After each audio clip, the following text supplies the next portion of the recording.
Saat malam, Saudara Indonesia Bicara kembali hadir menjumpai Anda malam hari ini bersama saya Herdina Suherdi. Saudara, jelang Pilkada 2024 yang akan digelar pada November mendatang, Komisi Pemilihan Umum melakukan pencocokan dan penelitian data pemilih atau coklit.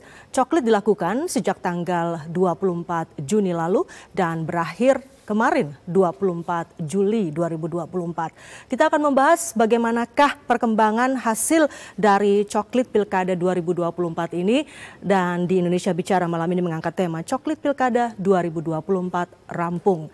Kami telah mengundang sejumlah narasumber yang terhubung secara daring. Sudah bergabung ada Fahmi Zikrillah, Ketua Divisi Data dan Informasi KPU DKI Jakarta. Kemudian juga ada Ahmad Nur Hidayat, Ketua Divisi Data dan Informasi KPU Provinsi Jawa Barat, kemudian Yosef Hari Suyadi, anggota Bawaslu Kalimantan Barat, dan Heroik M. Pratama, peneliti Perludem. Selamat malam Pak Fahmi, Pak Ahmad, Pak Yosef, dan juga Pak Heroik.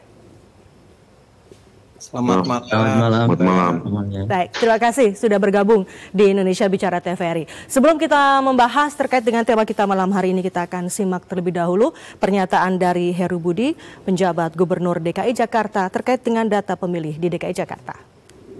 Di DKI Jakarta dan tentunya dengan didampingi oleh KPU Republik Indonesia, Bu Betty, dan tadi Mbak Feby selaku petugas pencocokan penelitian Pantarlih itu sudah bertemu dengan Bapak Presiden dan memberikan mencocokkan data dan memberikan formulir bukti sudah terdaftar. Ya, sudah terdaftar sebagai pemilih di DKI Jakarta. Dan tentunya data-data tersebut sudah terdata oleh KPUD.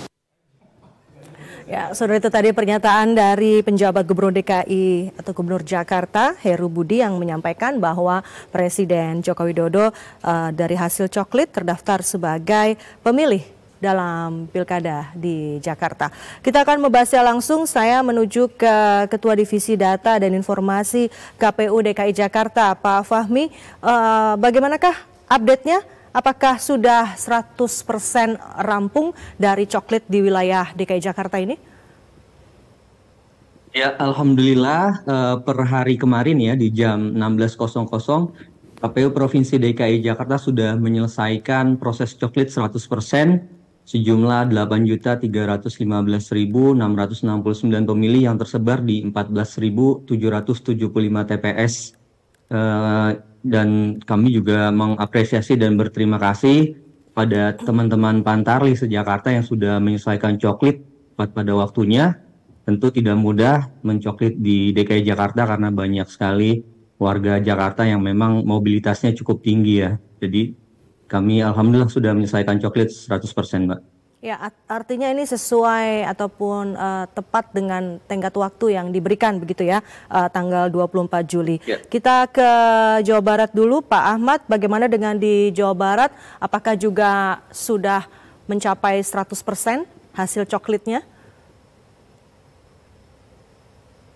Ya, Mbak, di Jawa Barat kami sudah melaksanakan coklit 100% di 73.225 TPS dengan total data DP4 35.912.610 dan H-2 kami sudah 100%. Ya, dari data ini, dari data yang sudah berhasil dicoklit ini, apakah ada penambahan atau perubahan dari data pada pemilu kemarin? Kalau data memang sesungguhnya juga bertambah dari pemilu 2024 ke Pilkada 2024 ya.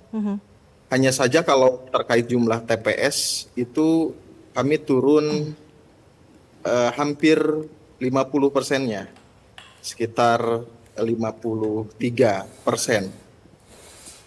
Apa penyebabnya, Pak? Karena jumlah pemilih di pilkada itu kan Ya, per TPS maksimal yang 600 600 itu pemilih. ya. Oke. Minimalnya 400. Ya, oke.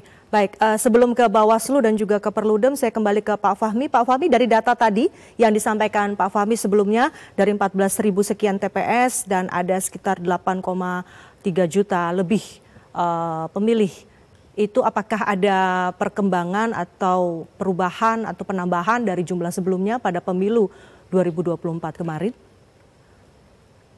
Ya, terima kasih. Saya kira memang setelah dilakukan coklit di lapangan, tentu angka tersebut mengalami perubahan ya, karena ditemukan misalnya ada warga DKI Jakarta yang tidak lagi memenuhi syarat, seperti misalkan sudah meninggal dunia atau sudah alih status dari sipil ke TNI ataupun Polri, itu kan pemilih-pemilih yang tidak lagi memenuhi syarat, sehingga oleh Pantarli dicoret namanya di dalam daftar pemilih. Termasuk juga didapati ada warga DKI Jakarta yang seharusnya sudah memenuhi syarat, tetapi belum terdaftar di dalam daftar pemilih, tentu akan kami masukkan namanya di dalam daftar pemilih potensial. Sehingga angka yang tadinya yang kami dapati dari DP4 dan hasil sinkronisasi dengan DPT terakhir, sejumlah 8,3 juta 15.000 itu tentu akan mengalami perubahan sesuai dengan hasil coklit di lapangan itu. Oke, selain tadi soal yang tidak memenuhi syarat adalah meninggal dunia, apalagi Pak yang ditemukan di DKI Jakarta? Ya, misalnya alih status pekerjaan, misalnya dari sipil menjadi TNI Polri, maupun misalnya purnawirawan yang sudah selesai masa tugasnya sebagai TNI Polri aktif, kemudian itu juga kami masukkan di dalam daftar pemilih. Jadi meninggal dunia, kemudian alih status, kemudian juga tidak lagi pindah domisili, termasuk pindah administrasi ya, pindah administrasi kependudukannya, itu juga sudah kami sesuaikan. Ya, termasuk Presiden Joko Widodo dan Ibu Iriana juga terdaftar sebagai pemilih di Jakarta, begitu ya Pak? Ya, betul sekali. Kemarin juga kami alhamdulillah diterima oleh Bapak Presiden untuk melakukan coklit, dan Bapak Presiden terdaftar di TPS 06 Kelurahan Gambir, Jakarta Pusat beserta Ibu Negara. Oke, baik. Saya ke Pak Yosef Harisuyadi, anggota Bawaslu Kalimantan Barat. Berdasarkan pengawasan dari Bawaslu di Kalbar, bagaimanakah proses coklit di sana? Apakah berjalan sesuai dengan ketentuan atau ada catatan-catatan dari Bawaslu? Selamat malam Mbak. Izin, Pak. Ya. Berdasarkan pengawasan yang kita lakukan di Provinsi Kalimantan Barat, memang ada sedikit hambatan yang kita alami di lapangan.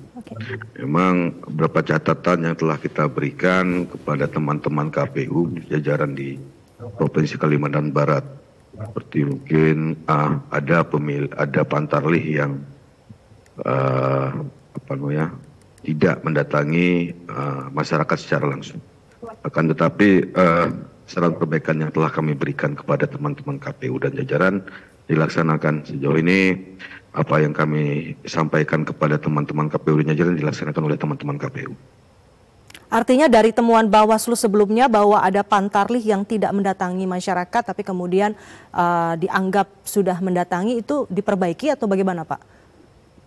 Sudah ada perbaikan atau bagaimana? Iya Mbak, sudah ada perbaikan Mbak. Jadi konteksnya itu adalah tentu ada masyarakat yang tentu ritme kerjanya berbeda Mbak. Di Kalbar ini ada yang daerah pegunungan dan ada daerah pesisir, di mana di daerah pegunungan tentunya banyak yang menjadi petani. Tentunya kalau mungkin ritmenya dari pagi sampai sore mungkin di ladang Mbak ya. Jadi mungkin petugas Pantarlihnya itu datang pada saat malam hari.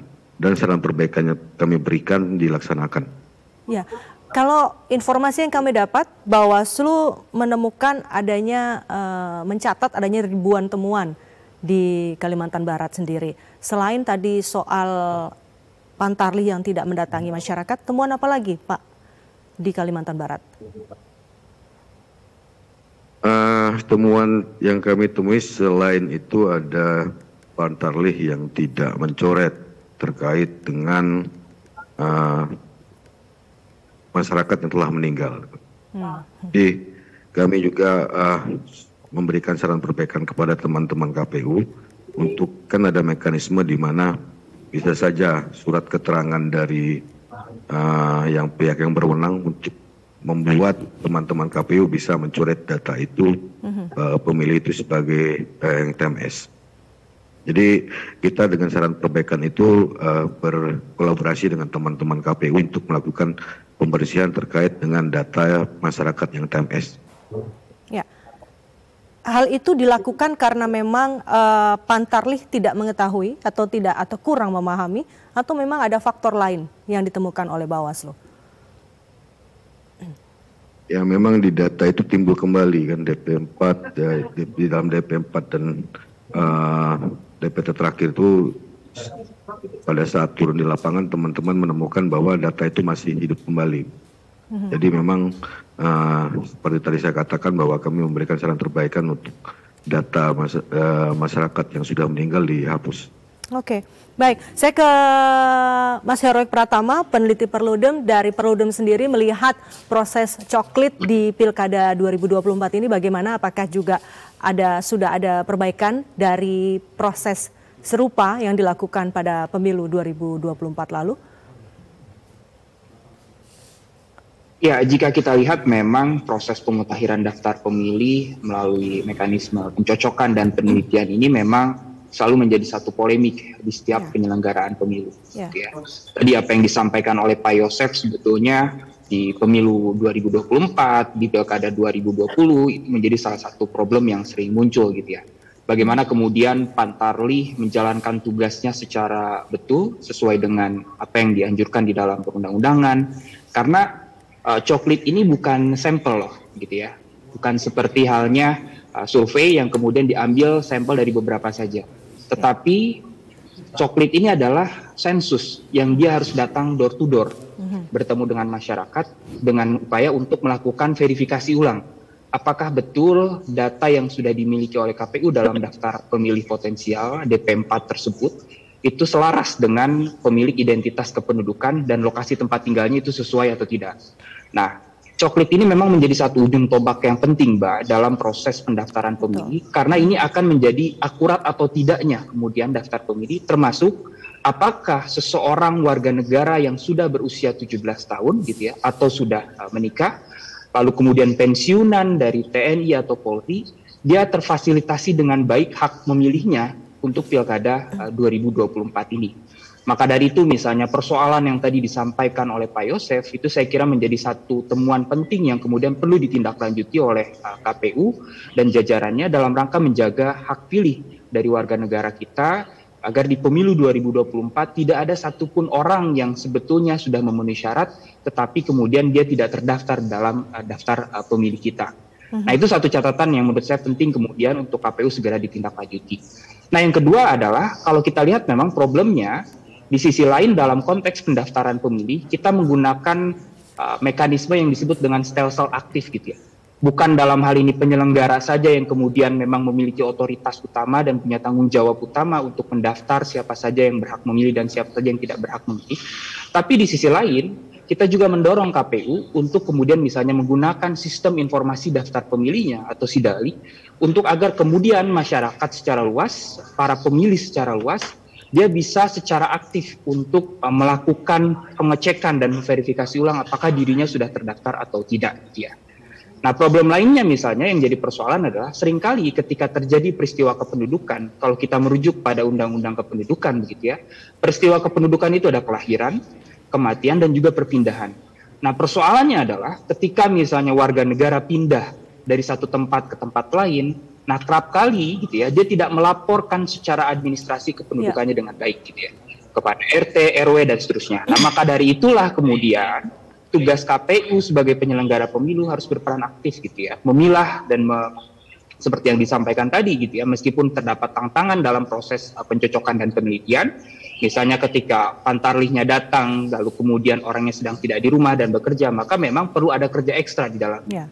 bekerja sama dengan RT setempat misalnya untuk melakukan verifikasi ulang dengan tujuan utama adalah akurasi dari daftar pemilih agar tidak ada satupun pemilih kita yang kemudian eligible, yang dia sudah memenuhi ketentuan dari sebagai syarat pemilih, terdaftar dengan baik dan terfasilitasi dengan baik di Pilkada 2024 ini. Ya. Keakuratan data pemilih ini tentu menjadi penting dan ini adalah salah satu yang sebetulnya ingin dicapai dari proses coklit ini. Kita akan bahas lagi nanti saudara, namun kita harus jeda terlebih dahulu. Saudara tetaplah bersama Indonesia Bicara. Kami akan segera kembali.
Terima kasih Anda kembali bersama kami di Indonesia Bicara. Kita lanjutkan lagi perbincangan mengenai coklit Pilkada 2024 rampung. Saya kembali ke Fahmi Zikrillah, Ketua Divisi Data dan Informasi KPU Jakarta. Pak Fahmi, ada sejumlah catatan misalnya, apakah ini juga terjadi di Jakarta? Karena ini terjadi di wilayah lain, misalnya di Jawa Timur. Di sana ditemukan bahwa ada stiker pemilih yang masih dalam kondisi kosong namun ditempelkan. Begitu juga ada temuan joki dan juga adanya pemilih yang ternyata belum berusia 17 tahun tapi masuk dalam daftar pemilih. Apakah ini terjadi di Jakarta, Pak? Dan kalau itu terjadi, apa yang sudah dilakukan? Ya, kemarin memang ada surat dari teman-teman Bawaslu yang di situ mengatakan ada temuan ya mengenai limpahan tugas dari orang yang bukan pantarlihnya. Nah, setelah kami cross check dan kami lakukan penelusuran, proses klarifikasi ke bawah, ternyata memang dugaan tersebut tidak benar, sehingga kami pastikan di KPU ataupun di Provinsi DKI Jakarta ini tidak ada yang namanya joki pantarlih. Yang ada apa, Pak? Juga temuan-temuan lain dari gimana? Yang ada apa? Ternyata apa hasil dari penelusuran KPU? Jadi ada satu pantarlih ya, misalkan saya sebut saja di wilayah Kebayoran Lama, yang ditemani sama ibunya. Ditemani jadi ibunya ini adalah ketua RT. Okay. Ya, sebagai ketua RT dia menemani anaknya yang bertugas sebagai pantarlih untuk kemudian mendampingi dia pada saat melakukan pencoklitan. Jadi bukan joki pantar itu. Oke, lalu soal yang belum berusia 17 tahun itu bagaimana, Pak? Ya, ada satu warga di Kabupaten Kepulauan Seribu, memang ada yang dicoklit ya, belum berusia 16 tahun, tetapi itu sudah kita tindak lanjuti, kemudian sudah kita lakukan koreksi terhadap pencoklitan tersebut, sehingga di dalam sistem informasi data pemilih kami juga bisa menganalisa sebetulnya pemilih-pemilih yang tidak memenuhi syarat tetapi masuk dalam daftar pemilih, sehingga bisa kami tindak lanjuti dengan mencoret pemilih-pemilih yang tidak lagi memenuhi syarat itu. Oke. Pak Fahmi, kita tahu bahwa melakukan coklit juga tentu tidaklah mudah begitu. Ada banyak kendala. Apa saja sebetulnya kendala-kendala yang dihadapi oleh teman-teman di lapangan saat melakukan coklit?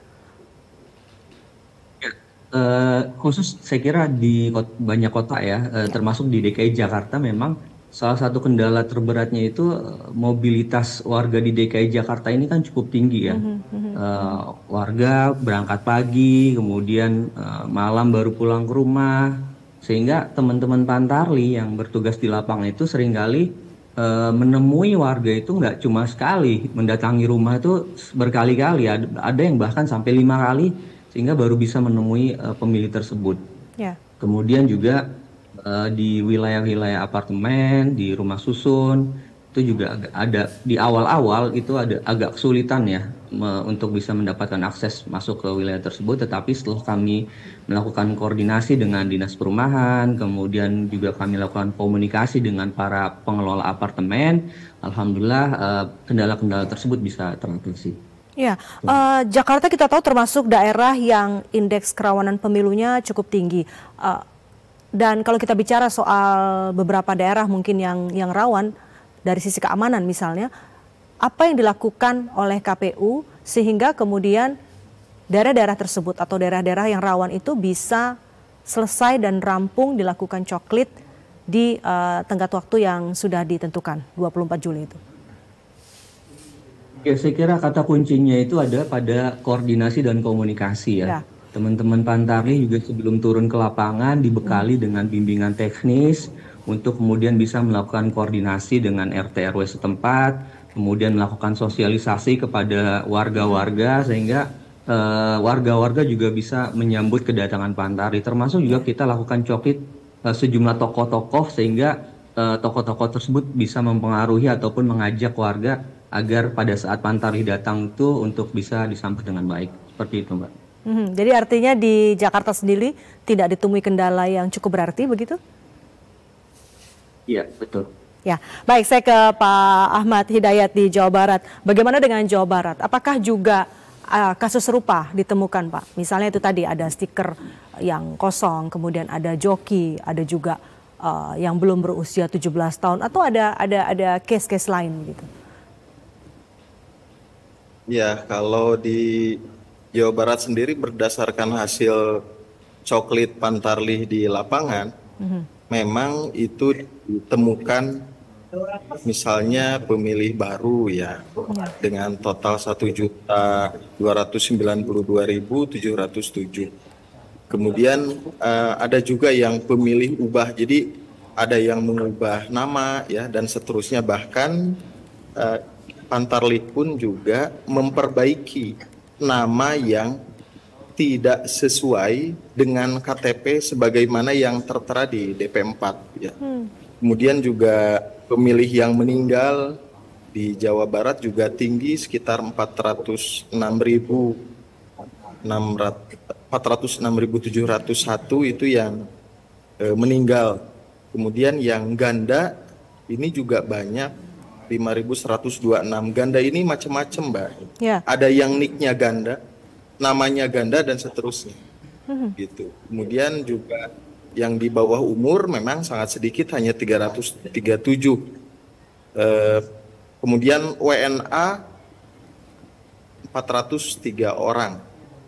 TNI 1.300-an dan seterusnya ya, sampai dengan TPS tidak sesuai. Jadi pemilih yang di TPS itu tidak sesuai jumlahnya 825.941 pemilih. Ya. Nah, terhadap hal-hal itu yang kita lakukan adalah mencocokkan dan meneliti apakah betul atau tidak misalnya penempatan TPS. Di penempatan TPS ini kan tidak boleh jauh dari rumahnya pemilih. Karena tidak boleh jauh, maka nanti akan dilakukan perubahan terhadap penempatan TPS. Nah, terkait dengan joki sebagaimana yang digaungkan banyak pihak, sesungguhnya di Jawa Barat itu juga banyak orang yang ketika melakukan coklit itu sakit, Mbak. Karena sakit tentu saja kalau minimal 400 pemilih itu kan hanya satu Pantarlih. Maka kebijakan KPU Provinsi Jawa Barat adalah menghentikan sementara sampai dengan sehat terlebih dahulu. Petugas Pantarlihnya sakit begitu? Ya, petugas Pantarlihnya yang sakit. Jika dua Pantarlih dengan maksimum pemilihnya 600 itu kan bisa dibagi dua. Sehingga Pantarlih satunya itu dia bisa membantu Pantarlih yang sakit sehingga datanya juga cepat untuk diprogres. Artinya dari sisi joki itu sesungguhnya kami sudah menginventarisir, itu kami tidak menemukan. yang pasti Pantarlih satu dan Pantarlih yang lain itu saling bahu-membahu, bantu-membantu, gotong royong untuk menyelesaikan pendataan coklit yang hanya singkat dalam jangka waktu 1 bulan. Ya. Artinya Pak Ahmad, ini butuh koordinasi dan komunikasi yang baik ya. Bagaimana cara yang dilakukan agar koordinasi dan komunikasi ini berjalan terus sehingga tidak ada lack of communication di situ begitu. Semuanya terinformasikan dengan baik. Kami melakukan monitoring spesifik, Mbak, terhadap daerah-daerah atau kawasan-kawasan tertentu yang itu butuh perhatian khusus dari KPU Provinsi Jawa Barat. Untuk Jawa Barat Jadi misalnya kawasan apa ini, Pak? Ya, misalnya daerah industri. Daerah industri itu kan daerah yang sangat sulit, Mbak. Nah, tentu juga itu membutuhkan Pantarlih yang harus sabar. Kalau tadi di DKI Jakarta itu kan di apartemen. Ya. Sekali ditemui nggak ada, 2 kali ditemui tidak ada, 3 kali ditemui nggak ada, bahkan baru yang ke-7 kalinya itu baru bisa ditemui. Artinya dari proses-proses yang seperti itu memang cukup melelahkan bagi Pantarlih untuk memastikan data yang dicoklit itu juga benar seperti yang tadi disampaikan oleh peneliti dari Perludem. Maka oleh karenanya dalam proses coklit yang sudah dilakukan oleh Pantarlih itu kami pastikan datanya menyangkut 3 hal. Yang pertama komprehensif, yang kedua adalah mutakhir, dan yang ketiga adalah akurat. Demikian, Mbak. Baik, jadi datanya harus komprehensif, mutakhir, dan akurat itu tadi ya. Saya ingin minta tanggapan dulu sebelum saya ke Pak Yosef dan juga ke Mas Heroik. Tadi disebutkan juga oleh Mas Heroik bagaimana kemudian KPU harus secara intens begitu atau mendorong digunakannya sidalih. Sejauh ini bagaimana pemanfaatan sidalih ini? Silakan Pak Ahmad.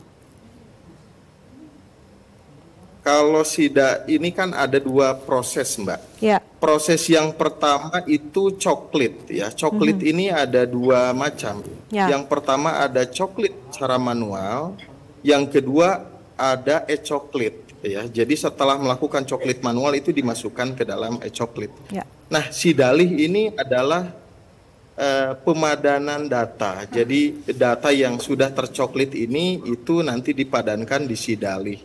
Jadi sidalih itu hanya cukup untuk KPU RI, untuk KPU Provinsi, untuk KPU Kabupaten Kota, kemudian untuk PPK, dan untuk PPS, Mbak. Ya. Jadi setelah coklit ini berlangsung, datanya nanti masuk ke sidalih semua. Itu Ketika adalah... masuk di sidalih itu nanti akan dianalisis. Oke. Gandanya bagaimana, misalnya begitu. Ya, nah, ya. nanti kita akan melakukan optimalisasi di dalam aplikasi sidalih yang sudah sangat canggih. Itu nanti KPU juga atau PPK dan PPS hanya tinggal melaksanakan aja apa yang sesuai, yang belum sesuai, yang pindah dan seterusnya. Itu sudah diberikan kode-kode khusus, Mbak. Oke, baik. Pak Yosef, kalau dari pantauan Bawaslu sendiri atau pemetaan dari Bawaslu terutama di wilayah Kalimantan Barat, potensi kerawanan kalau kita bicara mengenai coklit ya Pak ya, bagaimana potensi kerawanannya untuk di Kalimantan Barat Pak? Mungkin berbeda kan di setiap wilayah. Baik, terima kasih Mbak. Seperti yang dipaparkan oleh teman-teman dari DKI dan Jawa Barat tadi, ya memang kita berbicara geografis juga Mbak ya, kalau di Kalbar.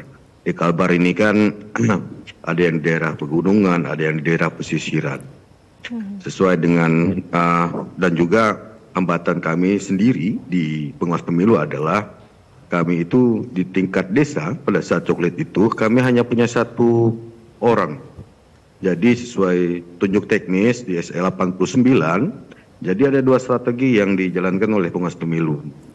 Yang pertama adalah kami melakukan penguasaan melekat, di mana PKD mengikuti salah seorang Pantarlih dalam melakukan proses coklit. Dan di keduanya adalah di mana Pantarlih melakukan uji petik. Uji petik yang dilakukan di daerah di Pantarlih lain melakukan coklit, apakah sudah tercoklit atau belum. Jadi memang hambatan yang kami punyai sebagai Posbiro memang basisnya adalah SDM kami. Yang kami hanya mempunyai satu PKD untuk di setiap desa. Lalu terkait dengan hambatan juga memang ritme kerja masyarakat di daerah kami yang tentu berbeda dengan masyarakat di luar, Mbak. Jadi mungkin kalau teman-teman yang peladang harus ditemui di malam hari, atau mungkin nelayan mungkin saja dia harus berapa kali ditemui karena memang nelayannya lagi di laut atau juga keluarnya tidak di rumah. Mungkin demikian, Mbak. Oke, baik. Saya ke Mas Heroik. Dari penjelasan tadi yang disampaikan oleh teman-teman KPU maupun Bawaslu, apakah ini kita melihat bahwa dari proses-proses yang sudah dilakukan menunjukkan bahwa Pilkada 2024 ini nantinya bisa menjadi harapan bahwa prosesnya berjalan baik, maka hasilnya pun nanti juga akan baik? Ya, tentunya kualitas pemilu itu sangat ditentukan oleh proses gitu ya. Ketika prosesnya berjalan sesuai dengan prinsip yang diatur di dalam Undang-Undang Pemilu kita, termasuk juga sesuai dengan tata kelola yang diatur di dalam Undang-Undang Pemilu, termasuk dalam proses pencocokan dan penelitian ini, seperti yang tadi disampaikan, misalnya harus komprehensif, mutakhir, dan juga akurat, maka kemudian akan menghasilkan seluruh dalam konteks tahapan sampai dengan hasil pemilu yang kemudian demokratis dan juga berintegritas. Nah, salah satu prinsip dari pemilu berintegritas, salah satunya adalah profesionalisme, di mana kemudian lembaga penyelenggara pemilu harus secara profesional dalam menjalankan tugas dan peran dan fungsinya, termasuk dalam proses pencocokan dan penelitian. Bukan hanya komisioner KPU-nya saja, tetapi juga adalah pantarlihnya di bawah, seperti itu. Nah, tadi dinamika yang disampaikan memang itu yang terjadi di lapangan begitu ya. Ada misalnya kemudian ketika sudah didatangi 2 kali, 3 kali, kemudian tidak hadir juga, maka kemudian ada misalnya pantarlih, ya sudah dianggap saja ada gitu ya. Nah, hal-hal seperti ini yang memang harus diperankan oleh Bawaslu untuk melakukan apa yang tadi disampaikan, uji petik tadi gitu ya. Kalau sederhananya survei lah, random lah, secara sampling untuk melihat bagaimana kemudian apakah pantarlih ini bekerja secara serius, melakukan door to door untuk melakukan verifikasi terhadap data pemilih yang ada gitu ya. Dan kemudian ini disampaikan rekomendasinya kepada KPU untuk kemudian dilakukan perbaikan. Nah, lantas kemudian bagaimana, apakah hasilnya akurat atau tidak? Nah, hasil akurat atau tidak ini yang kemudian nanti akan kita lihat. Ketika nanti KPU menetapkan daftar pemilih sementara, yang kemudian publik bisa melakukan cross-check kembali apakah dirinya terdaftar atau tidak. Lalu kemudian nanti di dalam daftar pemilih tetap yang kemudian disahkan juga, apakah pemilih itu terdaftar atau tidak. Dan yang terakhir finalnya adalah ketika hari H pemungutan dan penghitungan suara. Nah, meskipun ya ada mekanisme, ada daftar pemilih tambahan, ada daftar pemilih khusus, tetapi tentunya akan jauh lebih akurat ketika kemudian DPT ini yang kemudian dimulai dari pencocokan dan penelitian itu dipersiapkan dengan baik oleh KPU ataupun Bawaslu yang kemudian melakukan pengawasan melekat tadi gitu ya. Nah, hal inilah yang kemudian sinergisitas antara dua kelembaga ini menjadi satu aspek penting, tapi di sisi lain partisipasi publik, pemilih yang kemudian juga perlu kita dorong untuk melakukan cross-check apakah dirinya sudah terdaftar atau belum. Atau misalnya hari ini kan ketika orang sudah dilakukan pencocokan dan penelitian, maka di rumahnya akan ditempel stiker gitu ya. Nah, kalau sampai hari ini belum ditempel stiker, artinya kemudian pantarlihnya belum bekerja kan. Kira-kira seperti itu. Nah, itu yang kemudian alat verifikasi ini yang kemudian perlu dilakukan agar kemudian ada akurasi dalam daftar pemilih. Karena konsekuensinya sangat vital sekali, Mbak, kalau kemudian, fatal sekali kalau kemudian pencocokan dan penelitian ini tidak dilakukan secara akurat. Pertama, ini akan berpengaruh kepada logistik pemilu. Yang kemudian nanti yang disiapkan oleh KPU dalam menyiapkan surat suara gitu ya. Dan yang kedua adalah orang akan hilang hak pilihnya. Dan nanti efeknya ada di ujung dalam sengketa hasil pemilu. Yang kemudian itu bisa dipersoalkan oleh peserta pemilu kita, oleh calon kepala daerah yang kemudian misalnya merasa dirugikan akibat misalnya pemilihnya, pendukungnya tidak terdaftar dengan baik di dalam proses pemutakhiran daftar pemilu. Nah, poin itulah yang saya kira menjadi satu aspek penting agar kemudian dalam tahapan ini, karena kita ini masih tahapan yang awal dalam proses pemutakhiran daftar pemilih yang perlu kita jaga untuk mengantisipasi. Karena kalau kita lihat dari flashback dari pemilu-pemilu sebelumnya, di dalam setiap persesian hasil pemilu, daftar pemilih adalah salah satu aspek yang selalu dipersoalkan oleh peserta pemilu di Mahkamah Konstitusi. Seperti itu. Baik, nanti kita akan bahas kembali tahapan selanjutnya sesudah coklit ini dan juga bagaimana partisipasi publik dalam pilkada kali ini. Kita akan kembali usai jeda berikut. Saudara tetaplah bersama Indonesia Bicara.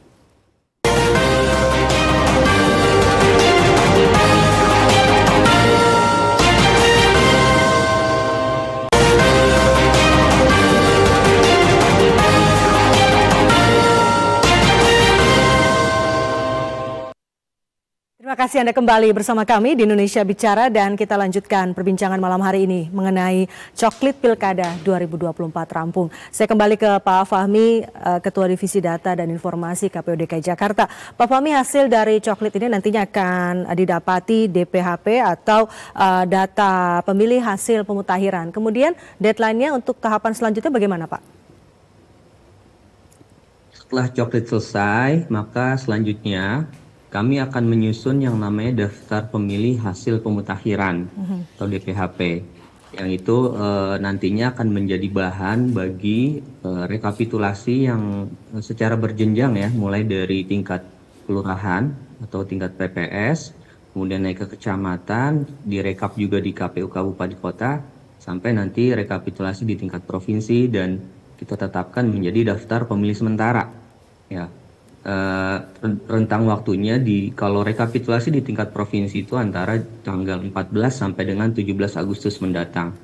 Nah, setelah kami rekapitulasi di tingkat provinsi, hasil daripada daftar pemilih sementara itu akan kami umumkan kepada masyarakat sesuai dengan ketentuan di PKPU 7 tahun 2024 di pasal 34 ayat 4 yang bertujuan untuk mendapatkan masukan dan tanggapan masyarakat terhadap daftar pemilih sementara yang sudah kami tetapkan tersebut. Sehingga misalnya nanti ketika didapati masih ada warga Jakarta yang belum masuk namanya di dalam daftar pemilih sementara tersebut, bisa memberikan masukan, bisa memberikan tanggapannya, bisa melaporkan kepada teman-teman di PPS, bisa juga melapor ke PPK ataupun di KPU Kabupaten Kota setempat. Dengan demikian akan kami tindak lanjuti, lalu akan kami perbaiki menjadi daftar pemilih sementara hasil perbaikan. Nah, jeda waktu atau rentang waktu kami umumkan dari rekapitulasi di tingkat provinsi 17, kemudian 10 hari kami umumkan kepada masyarakat. Kami juga akan membuka layanan posko-posko pemilih ya, untuk kemudian mendapatkan masukan dan tanggapan tersebut. Nah, sebetulnya sejak hari ini warga DKI Jakarta maupun juga di tempat lain bisa mengecek secara mandiri apakah namanya sudah terdaftar atau belum. Jadi warga Jakarta bisa mengecek di cek dptonline.kpu.go.id untuk memastikan apakah namanya sudah terdaftar atau belum. Ya. Kalau belum terdaftar, maka di menu cek DPT online itu juga bisa menyampaikan laporan. Ya, bisa mendaftar secara online juga melalui cek DPT online tersebut atau bisa mendatangi petugas-petugas kami di kantor-kantor kelurahan, kecamatan maupun KPU kota setempat. Ya, diberikan waktu sampai tanggal berapa Pak untuk memberikan masukan, dan terkait dengan pemberian masukan atau laporan tersebut harus disertai juga dengan data apa? Iya, memang setelah tanggal 17 rekapitulasi di tingkat provinsi selama 10 hari ya, 10 hari sampai dengan tanggal 27 Agustus, itu masyarakat bisa memberikan masukan dan tanggapannya. Dengan disertai dokumen otentik, bukti pendukung misalnya, tentu saja karena syarat untuk didaftar sebagai pemilih itu adalah KTP elektronik, maka harus menyampaikan dokumen kependudukannya berupa KTP elektronik maupun kartu keluarganya. Dengan demikian nanti akan kami perbaiki, akan kami masukkan nama-nama yang seharusnya sudah memenuhi syarat tetapi belum terdaftar di dalam daftar pemilih. Atau sebaliknya, misalnya masih ditemukan warga yang tidak memenuhi syarat, misalnya sudah meninggal dunia tetapi namanya masih masuk di dalam daftar pemilih, masyarakat juga bisa memberikan masukan dan tanggapannya, tentu harus juga disertai dokumen pendukungnya. Misalnya ketika dia sudah meninggal dunia harus ada akte kematian ataupun surat keterangan kematian, sehingga atas dasar dokumen tersebut kami bisa coret dari daftar pemilih. Itu. Oke, baik. Pak Ahmad, tadi ada masukan juga dari Pak Heroik di Perludem bahwa bagaimana kemudian partisipasi publik didorong lebih aktif begitu. Kalau di Jawa Barat sendiri bagaimana partisipasi publik, Pak? Terutama nanti kan kita menunggu ini akan harusnya ada laporan atau masukan begitu dari warga yang mungkin belum masuk datanya di dalam DPHP ini. Bagaimana KPU melihat partisipasi publik baik pada pemilu lalu maupun pada pilkada kali ini? Ya, apa yang disampaikan Pak Heroik juga tadi sesungguhnya merupakan masukan yang sangat berarti ya buat KPU, di mana hal yang paling pertama untuk memastikan penyelenggaraan pemilu ini berjalan lancar itu kan pasti dari data pemilih. Karena data pemilih ini merupakan data yang sangat mendasar untuk dilakukan misalnya logistik ya, kemudian nanti untuk penghitungan surat suara juga, untuk sosialisasi dan seterusnya, maka tentu saja kami memandang hal ini perlu partisipasi publik ya, terutama bagi masyarakat-masyarakat yang memang belum terdaftar atau belum tercantum namanya itu di dalam DP4 yang saat ini. Maka kami di KPU Provinsi Jawa Barat itu sudah melakukan kolaborasi dengan Disduk Capil, seperti misalnya percepatan perekaman EKTP elektronik yang itu dilaksanakan oleh Dukcapil agar masyarakat yang belum bisa memilih ya itu sebagai syarat utama karena harus memiliki KTP elektronik, maka itu bisa diwujudkan, Mbak. Nah, kemudian yang kedua, kritik yang disampaikan kepada KPU tentu itu juga merupakan partisipasi publik ya. Publik harus bisa menilai kinerja KPU dan publik juga harus bisa menilai kinerja badan ad hoc-nya. Untuk mengingatkan kepada kita bahwa tugas di KPU itu memang tidak mudah, Mbak.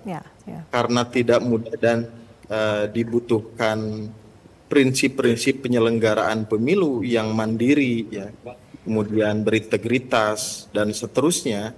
Maka yang kami lakukan adalah memastikan KPU kabupaten kota beserta badan ad hoc itu bekerja juga sesuai dengan regulasi yang sudah ditetapkan oleh undang-undang dan juga oleh kebijakan KPU RI.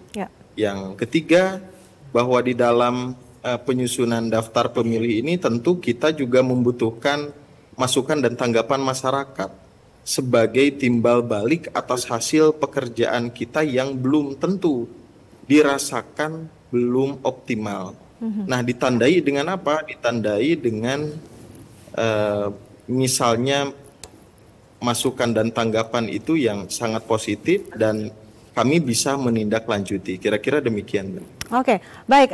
Saya ke Pak Yosef. Pak Yosef, ini kan masih ada tahapan berikutnya nanti sesudah dari coklit. Ada beberapa tahapan seperti tadi disampaikan oleh Pak Fahmi juga Pak Ahmad. Apa yang betul-betul harus diantisipasi, Pak, agar hasilnya juga baik dan bagaimana kemudian Bawaslu juga menjaga itu? Selamat, baik Mbak. Pada dasarnya Bawaslu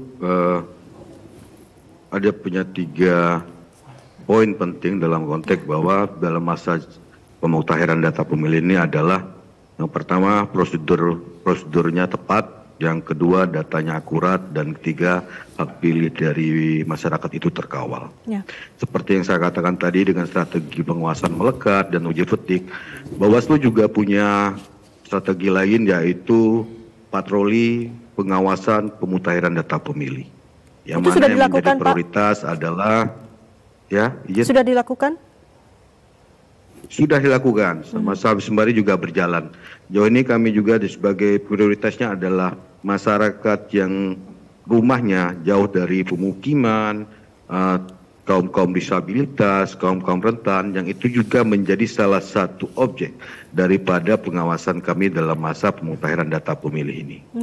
Jadi, dan ruang-ruang juga saya pikir masih diberikan oleh teman-teman KPU untuk kita menyampaikan saran perbaikan kepada teman-teman KPU terkait dengan data pemilih.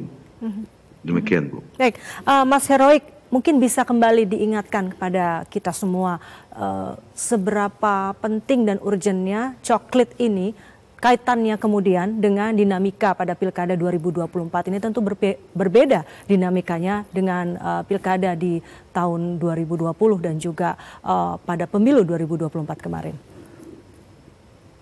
Ya, kalau kita lihat daftar pemilih untuk Pilkada 2024 ini rentang waktu antara Februari dari pemilu legislatif dan pemilu presiden dengan November itu kan memang tidak terlalu lama ya, masih di tahun yang sama. Dan kalau kita bandingkan dengan pilkada-pilkada sebelumnya, itu kan ada range waktu yang cukup panjang gitu ya, dibandingkan dengan sekarang kita ada pemilu serentak nasional di tahun yang sama, sekaligus ada pemilu serentak lokal di tahun yang sama. Sehingga kemudian mungkin pergeseran dalam konteks jumlah pemilih ya bisa jadi signifikan ataupun bisa jadi tidak gitu ya, karena dengan rentang waktu yang sedikit berbeda dengan pemilu sebelumnya. Kalau di pemilu sebelumnya misalnya dengan ada rentang waktu yang cukup panjang, nah mobilitas pemilih itu mungkin bisa sangat terjadi cukup signifikan dibandingkan dengan yang sekarang antara Februari sampai dengan November. Tapi namun demikian antisipasi yang tadi disampaikan oleh narasumber lain gitu ya di Jawa Barat ataupun di DKI Jakarta termasuk di Kalimantan Barat, saya kira itu menjadi satu aspek yang penting untuk tetap secara serius melakukan pemutahiran daftar pemilih melalui pencocokan dan penelitian untuk menjaga akurasi dari daftar pemilih kita. Nah, karena bisa jadi residu dari Pilpres dan Pileg yang terjadi di Februari 2024 itu dibawa di level lokal gitu ya. Karena rentang waktu yang tidak terlalu jauh seperti itu.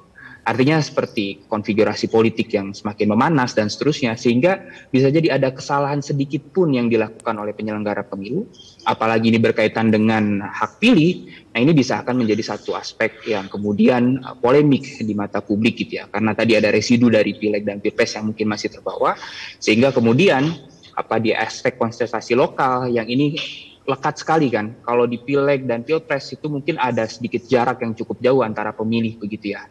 Karena level representasinya di level nasional. Tapi kalau di Pilkada level representasinya itu kan jauh lebih dekat dengan masyarakat. Apalagi untuk Pilkada dalam konteks kabupaten kota gitu ya, yang itu dekat dengan pemilih, termasuk juga gubernur. Sehingga bisa jadi untuk itu kerja-kerja dari penyelenggara pemilu itu menjadi satu aspek yang penting untuk menjaga profesionalitasnya untuk pemutahiran daftar pemilih ini, karena jangan sampai tadi ada residu sedikit pun saja itu bisa menjadi satu aspek yang fatal begitu. Dan ini menjadi satu aspek ikhtiar bersama, jangan sampai kemudian di akhir gitu ya, karena nanti yang akan repot adalah penyelenggara pemilu juga. Kalau kemudian nanti dipersoalkan di dalam persisian hasil di Mahkamah Konstitusi gitu ya, dengan sengketa hasil dan kemudian Mahkamah Konstitusi memerintahkan adanya pemungutan suara ulang atau penghitungan suara ulang gitu ya, bahkan pemilu ulang, nanti kan yang repot adalah penyelenggara pemilu juga. Baik. Ya, tentu kita tidak ingin ada hal tersebut. Baik, itu sekaligus menjadi closing statement barangkali dari Mas Heroik. Saya minta closing statement juga dari narasumber yang lain. Pak Fahmi, silakan apa yang betul-betul akan dikedepankan, dijaga oleh teman-teman di KPU, terutama di Jakarta, kalau kita bicara soal Pilkada 2024. Ya, baik. Kami KPU Provinsi DKI Jakarta tentu berkomitmen ya untuk kemudian bisa menghasilkan data pemilih yang akurat, komprehensif dan mutakhir. Dan tentu saja kami juga mengajak kepada semua warga DKI Jakarta untuk sama-sama berpartisipasi. Karena memang di dalam ketentuan pasal PKPU 7 tahun 2024 di pasal 2 ayat 1 huruf G tentang prinsip pemutakhiran data pemilih itu adalah partisipatif. Kami membuka seluas-luasnya kepada seluruh masyarakat untuk dapat berpartisipasi, mengusulkan maupun memberikan tanggapan dan masukan saran perbaikannya untuk sama-sama mengawal proses pemutakhiran data pemilih ini hingga akhirnya kami tetapkan nanti di bulan September betul-betul daftar pemilih tetap yang akurat, mutakhir dan komprehensif. Saya kira itu Mbak. Terima kasih. Ya, baik. Pak Ahmad silakan. Ya, terima kasih Mbak.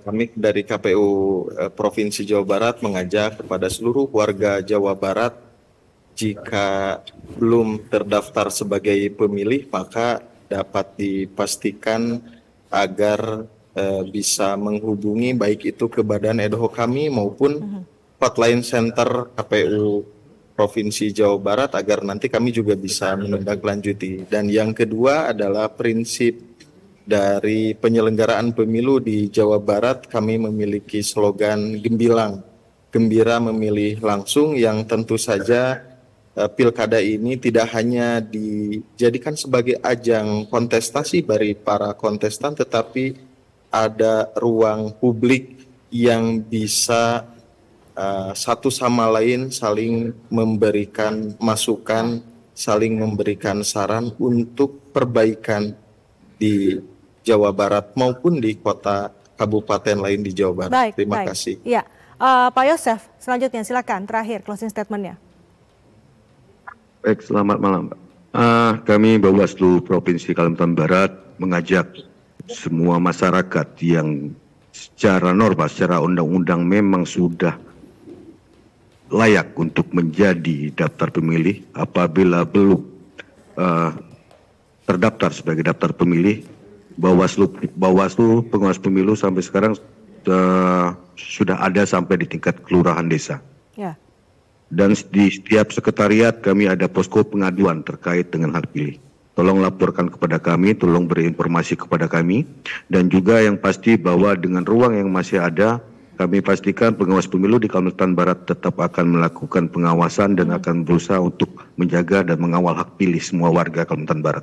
Baik, Pak Yosef, terima kasih. Pak Fahmi, Pak Ahmad, dan juga Mas Heroik juga terima kasih sudah meluangkan waktu dan berbincang bersama kami di Indonesia Bicara malam hari ini. Selamat malam Bapak-Bapak dan salam sehat selalu. Ya, saudara, ini sekaligus mengakhiri perbincangan kami di Indonesia Bicara malam hari ini. Atas nama kerabat kerja yang bertugas, saya Herdina Suherdi pamit undur diri. Terima kasih, selamat malam dan sampai jumpa.